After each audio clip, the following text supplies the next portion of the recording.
How did I not know that Black Lives Matter has not endorsed Kamala Harris and, in fact, has said that her choice as the presidential candidate for the DNC is basically like a dictatorship, that we don't live in a dictatorship and this was a totally undemocratic process and they're calling for a snap primary and they just don't like it. And I went a month without hearing any news of this until I happened to see the Hill's Brianna Joy Gray tweet about it and say that we should all read the statement in full. So I went and did that. But I did not realize this came out in July 23, 2024. What happened was like crickets when this dropped. Nobody thought this was interesting news that the woman who's being touted as this historic person of color, first Black female candidate for president. Even though I don't think she was the first Black female candidate for president in a primary. I believe I read actually in this statement that there have been previous Black female candidates dating back to the 70s, but those were in the primaries. And this is like the full general election. But anyway, Black Lives Matter statement is like, look, this was totally done by elites. They pushed Joe Biden out. He did not want to go. And then y'all chose who you wanted. You didn't give us a chance to choose. And this smells like trash. And we need to redo this. And this is not good. So there's just two pieces here that I think are really important to take away, which is why I decided to do a video about it. Number one, that they said this at all, I think is fascinating. Number two, that I heard nothing about it. Because I have tried looking. I know Fox News Channel covered it, and I saw a couple of others, like I think Reuters did recently, but I didn't see like CNN or MSNBC or anybody that follows like the Democrat Party very closely and also Black Lives Matter very closely. I did not see them talking about this. I find that interesting as news organizations that very closely follow Black Lives Matter and also very closely follow Democrat politics. Why didn't I hear about this? I'm going to read you this statement, part of the statement anyway, not the whole thing, but I do suggest going and reading the whole thing. It's really interesting. You can find it at blacklivesmatter.com or just do a search on the internet for Black Lives Matter won't endorse Kamala Harris or hasn't endorsed Kamala Harris. Before we go any further, make sure this electoral season you are prepared for a roller coaster that's going to potentially stress you out. So you need to get that immune system in check. And the great way to do that is to go to greenpasture.org, use Alison at checkout. You'll get 10% off. These are my favorite products. What I've been taking for over 10 years is the fermented cod liver oil, butter oil blend. It is the fish oil to end all fish oils. Okay. People tell you, go get a fish oil. It's really healthy to have a fish oil. Not all fish oils are created equal. And in fact, most of the stuff out there is really not helpful for you at all. This stuff is a food. It is not a supplement. It is fermented cod liver oil. So it's like the liver meat, the organ meat of a cod fish, and it is fermented so that it's very easy for your body to digest. It is mixed with a high vitamin D butter oil, so cows on spring grasses. It is a health elixir. I've been taking it for over 12 years. It helped me cure my cavities naturally. It is great for your brain. It's great for your metabolism. It's great for really all kinds of issues. You've got chronic fatigue, nutritional deficiencies. If you're looking for a vitamin D source, you're not getting enough sun, another great option for that. So go to greenpasture.org, use promo code Alison. You'll get 10% off your order. I can't say enough about this company. It's just a great freedom-focused company, and also the product itself. I have used it for over 10 years. My kids take it. My husband takes it every once in a while when we tie him down and force feed it to him. Greenpasture.org, promo code Alison, get 10% off. Going back to the statement, I'm going to read you what I think is the most interesting about this, where they talk about the process itself, because they don't necessarily go deep into why they don't like Kamala Harris in this, though I will read you a news organization's article that I think does touch on that, and I was impressed. There were a couple local stations actually that took on this issue, and I thought, wow, that's interesting. So we'll give them a shout out because they deserve it. They say here that while Joe Biden was not our preferred candidate, we can't ignore the troubling actions of the Democratic Party. that the DNC refused to host debates during the primary, even though a vast majority of Democratic voters wanted them, and that this would have likely allowed America to see the decline of Joe Biden in 2023, that the DNC changed the primary schedule and created rules that made it almost impossible for non-Biden candidates to appear on the ballot. And following the primary, where millions of Black voters weighed in after one poor debate performance, the DNC party elites and billionaire donors bullied Joe Biden out of the race. So they're talking about the DNC party elites and billionaire donors. They go on to say that these Democrat Party elites and billionaire donors are attempting to manipulate Black voters by anointing Kamala Harris and an unknown vice president, this is before Tim Walz was picked, as the new Democratic ticket without a primary vote by the public. This blatant disregard for Democratic principles is unacceptable. While the potential outcome of a Harris presidency may be historic, the process to achieve it must align with true Democratic values. We have no idea where Kamala Harris stands on the issues now that she has assumed Joe Biden's place, and we have no idea of the record of her potential vice president because we don't even know who it is yet. Of course, that was before the choice was made public. And then they talk about Black people have been loyal Democratic voters, but time and time again, the party has taken our votes for granted and prioritized political theatrics over our real needs. Now, one of the things that I think they get wrong, though they're right to point this out, okay, we do not live in a dictatorship. Delegates are not oligarchs.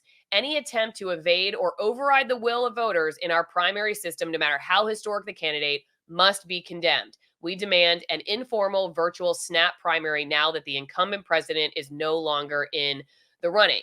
And they talk about how the Democratic Party has proclaimed that democracy is on the ballot. And they're saying, yeah, they have presented this as the most serious election for democracy in our lifetimes. But democracy isn't just an ideal to be protected against Republicans. It must also be safeguarded from erosions within the Democratic Party.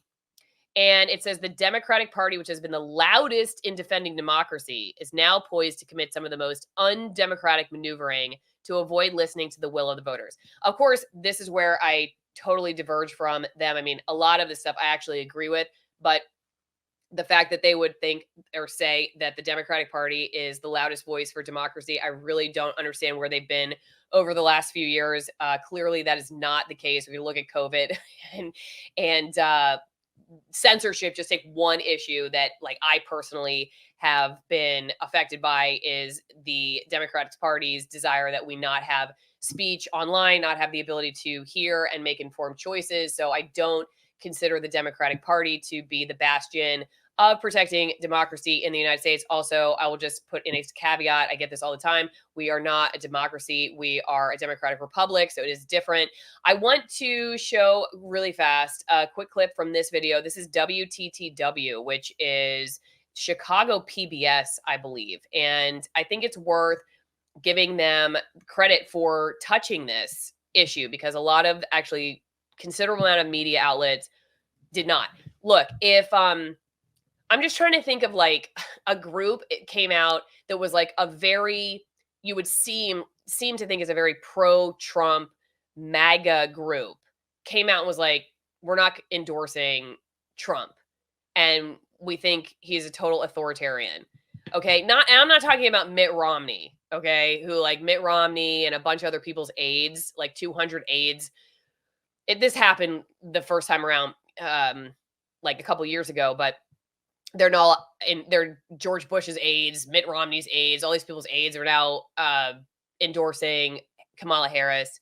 And I'm not talking about those people. I'm talking about some group that would be like, maybe you guys can help me in the chat, some group that would be representative of like the MAGA movement. Okay. And all of a sudden they're like, he's an authoritarian. We're not voting for him. I mean, I'm sorry, but like every news outlet would be covering that. Would they not?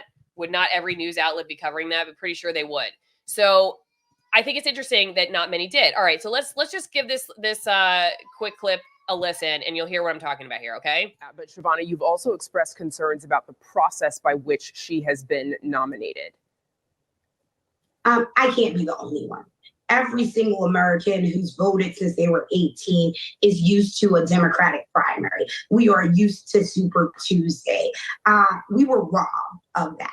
And if you look at polling dating back to 2021, Kamala Harris's numbers were doing worse than VP Mike Pence. It's no way, realistically, and I hate to say it, as a Black woman sitting on this amazing Black show, but Kamala Harris would not have gotten elected in the primary if Joe Biden would have stepped down sooner. So right now we're at a place where there's no policy coming out of her campaign website. Donald Trump has promised his voters 20 campaign promises. Ridiculous, of course. They crap on every marginalized group. It's filled with racist rhetoric. But if elected, he's going to do every single thing in his power, even by way of executive order. And Kamala Harris is taking the Democratic vote, and especially the Black vote, which tends to carry the Democratic Party, for granted. There's no policy on her website. So you've said that, because of all of this, you plan to withhold your vote because you don't feel comfortable voting for either major party candidate. How did it feel to arrive at that decision? Well, actually, our organization did it in 2016 with Donald Trump and, there's so much similar, and Hillary Clinton. The scene was, we did a campaign launch. I ain't voting until Black Lives Matter. But honestly, listening to the people, because I am located and I own a school and I work extensively in one of the nation's poorest congressional districts in the Bronx. I spoke to people. We spoke to, from the bottom up, we spoke to everyone. And on Friday morning at 8 a.m. Eastern Standard Time, we are launching demands. Maybe we can go out and support Kamala Harris. That website is going to be blackagenda.com, 8 a.m. Eastern Standard. And we're going to release a list of demands, a list of policies, because I want to vote for her. I want to go back to that old democracy where you had a candidate who promised you things. If they fulfilled them, you kept them in office. And if they didn't, you voted for someone else. Can we go back to democracy? Because we know that nothing happens for marginalized people unless there is legislation at hand. And right now, out of the DNC, there is no legislation coming. Here's my take on all this.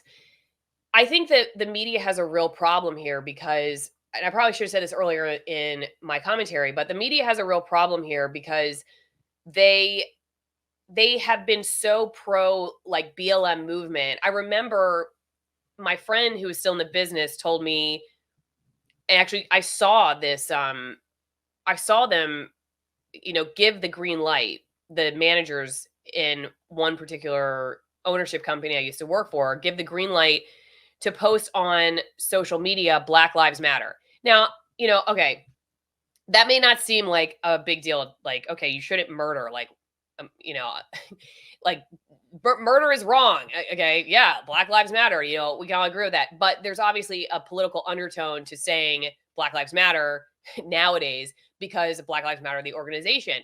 And there are plenty of Black people who do not like Black Lives Matter as an organization. And it's a hotly debated topic in the public. Hi, Jack. It's okay. It's okay. We have one producer came in to help me wrap up the show. He's like, girl, you've been going way too long. So anyway, what I thought was interesting with their saying, hey, now you could just say that it's not going to be considered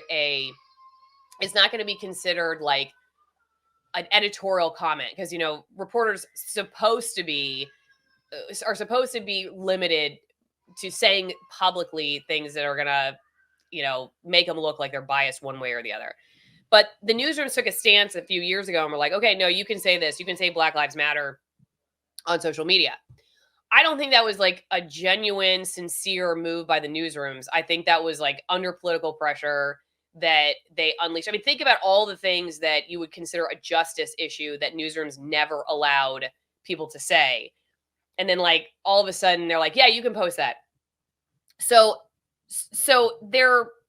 they took a stance on this and like have supported, they did a very bad job of reporting the difference between people who think that Black Lives Matter and people who support or don't support the organization. The media often conflated those two and made it seem like people who were against BLM, the organization, were racist, like they didn't care about Black lives. They did a very bad job of differentiating between like this movement within the public, the Blexit movement and And it just seemed like their reporting glossed over that. Whether that was intentional or not, I don't know. So they were like pro BLM for a long time and didn't say anything really critical, or very few allowed there to be much criticism of BLM as an organization. And then they're also very pro like Democrat. You know, they tend to be very pro DNC, pro Biden, anti-Trump. And so this has like put them in a very awkward situation, because now it's like, wait a second, what do we do here? Like, our two best friends are fighting. We don't know how to handle this. And so I think a lot of them just like didn't cover it. And that's my guess on it. I saw some local news stations that did it. Reuters did it, but a lot of the big names, which you would think would have covered this, did not do it. And I think it's because it's awkward for them. Like, they don't know what to do. They don't know how to handle this idea of oligarchy or elitism in the election process. Like, that's questioning elections. They don't like that. They don't like it when you question elections. And, you know, now all of a sudden, like, they're people, like, their one best friend is questioning their other best friend, and like, what do we do? Our heads are about to explode. So that's why I think it's like, this isn't news. And I think if it were reversed, like I said earlier, it's like a MAGA group turns on Trump, it would absolutely be totally front page news. So anyway, front page news, the American dollar continually is, in question as it gets harder and harder to pay for groceries. I know how that feels.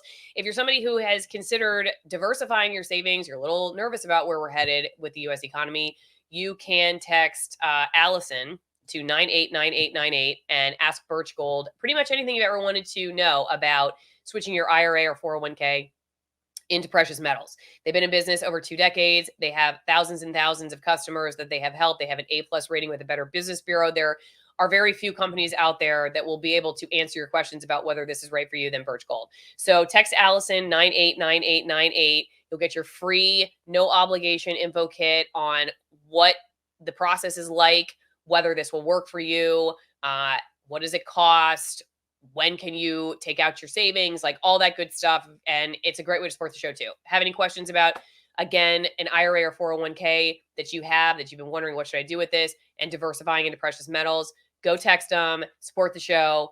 And thanks again to Birch Gold for being here to support. Okay.